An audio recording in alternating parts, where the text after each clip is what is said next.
Good morning, students.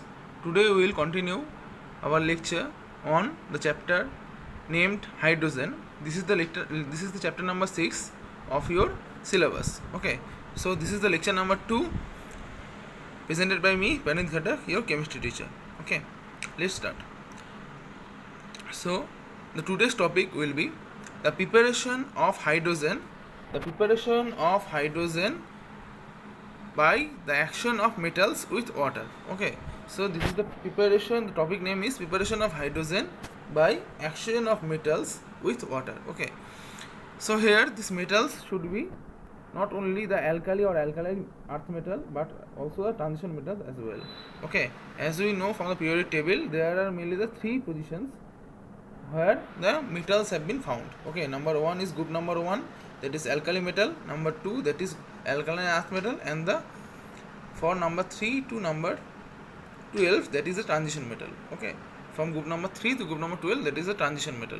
Okay, so group number 1, that is the alkali metal, and group number 2, that is alkaline earth metal, and in the from group number 3 to group number 12, there are transition metal. Okay, transition metal. Okay, so here today's topic will be the preparation of hydrogen by action of metals, and this metal will consisting of not only the alkali or alkaline earth metal, that will also consist of the transition metal as well.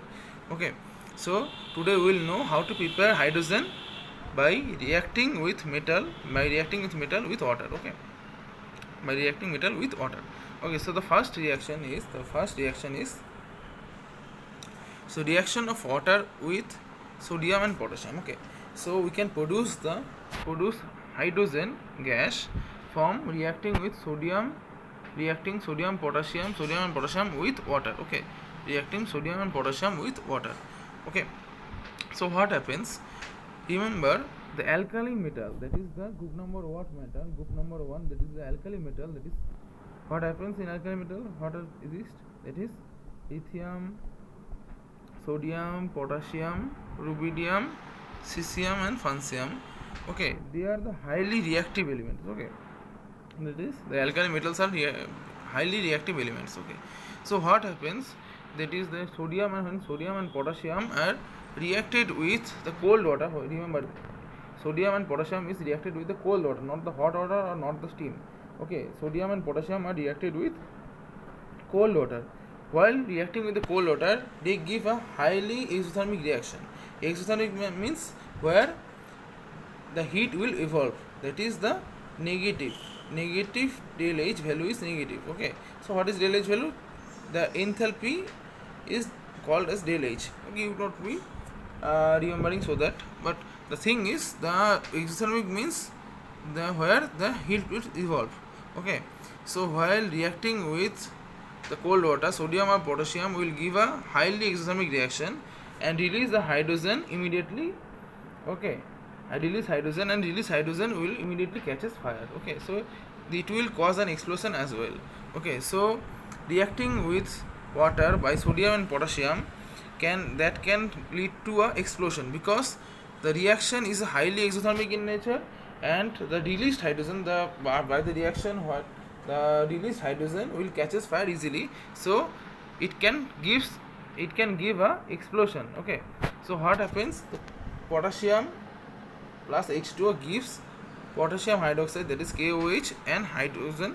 That hydrogen will evolve, the hydrogen gas will evolve, and heat means that is why it is an exothermic reaction. Similarly, in case of sodium, the sodium is reacted with water, it will give NaOH, that is sodium hydroxide, plus H2. This H2 will be evolved as a gas and heat. This heat is the indication that this reaction is an exothermic reaction. Okay, so remember, sodium and potassium give exothermic and explosive reaction, kind of explosive reactions while reacting with water to prepare hydrogen. Okay, remember the water should be cold, so sodium and potassium will be reacting with cold water and giving respective hydroxide, not the oxide. They are expecting hydroxide.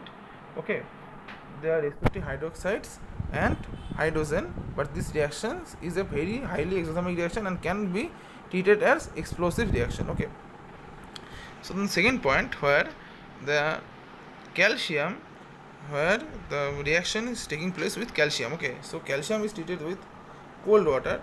Okay, so here the calcium hydroxide, remember, when reacting with cold water, remember, when reacting with cold water or hot water, it only gives hydroxides as a substituent. Okay, so reacting with cold water or hard water, so any metal reacting with cold water or hard water, it will give hydroxide. So okay, so here calcium is reacting with cold water, and here it will give a hydroxide, that is calcium hydroxide and hydrogen. This hydrogen will be evolved as a gas, but here calcium is less reactive than sodium or potassium. That is why this reaction is exothermic, but not that much exothermic to create an explosion. Okay, so it will be exothermic, but not like the extent of heat or the extent of releasing of heat is less than the sodium or potassium. Okay, so heat evolved not enough for H2 to catch fire, so this is not an explosive reaction. Okay, but whereas the sodium and potassium, the reaction of water with sodium and potassium is an explosive reaction. Okay, so here the calcium will react with water, cold water, and give calcium hydroxide and H2 as a gas, which will evolve, but it will not catches fire as the reaction is not that much exothermic in nature.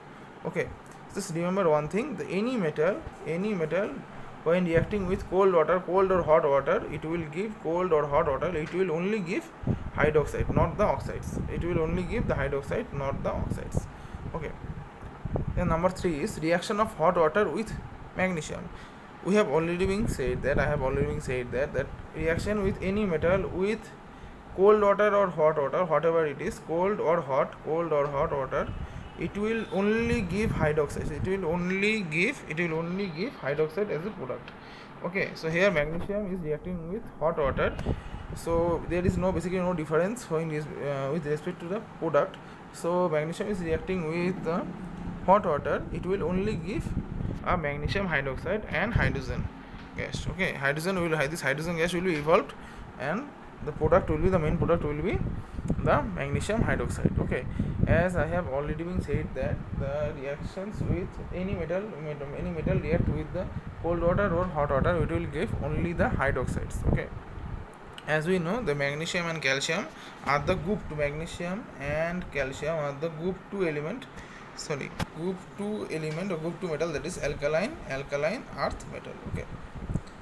Okay, so as the alkaline earth metal is less reactive than the alkali metal, so it will give less exothermic reactions. Okay, so in both of the cases of calcium and magnesium, it will give an exothermic reaction, but it will be less exothermic than reaction of water with sodium and potassium. So the reaction with water with magnesium and calcium will not be a explosive reactions. Okay, but where in both of the case, that is sodium, potassium, or calcium and magnesium, when all of these metal are reacted with cold water or hot water, whatever it is, it will give a hydroxide. It will give a hydroxide as a product.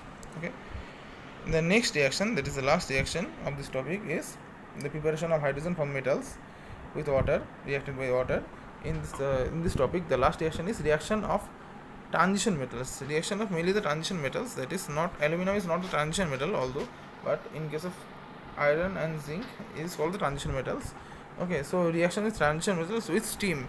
Here the steam is H2O in the form of gas. Okay, although this is H2O, but this is the form of gas. So remember, any metal, mainly the transition metals reacted with the steams, they give oxides, not the hydroxides. They give mainly the oxides. Okay, so it will be also true for here as well.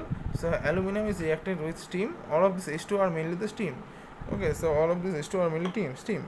Okay, so aluminum or zinc or iron, whatever it is, whatever the metal is, when it is reacted with the steam, it will give aluminum oxide. It is Al2O3 aluminum oxide. Okay, or Al2O3, that is ZnO or zinc oxide, as well as the Fe2O3 or iron oxide. Okay, so all of these will give oxide, but if they are reacted with cold or hot water, they will give aluminum hydroxide, that is AlOH whole base 3, or if ZnOH whole base 2, that is zinc hydroxide, that is zinc hydroxide, or even in case of iron, when iron is reacted with hot or cold water, it will give iron oxide, iron dioxide, or iron oxide. Okay, iron hydroxide. Okay, so remember one thing, any metal reacts with cold or hot water, it will give hydroxide or metal hydroxide as a product, with releasing hydrogen as a gas. But while reacting with steam, any metal will give oxide. Reacting with steam, any metal will give oxide with a byproduct of hydrogen as a gas. Okay, this hydrogen gas will evolve. Okay, and also you also remember the thing that sodium and potassium, while reacting with cold water, not on the hot or not on the steam, reacting in the cold water, it will give a highly exothermic reaction, and this exothermic reaction will create a explosion, will make create a explosion. So it is also can be called that. So reaction of sodium and potassium with the water, with the cold water, is a explosion reaction or explosive reaction. Okay, so that's it for now. If you have any doubt, you can always feel free to contact me. Okay, you can always ask me as well. Okay, thank you very much.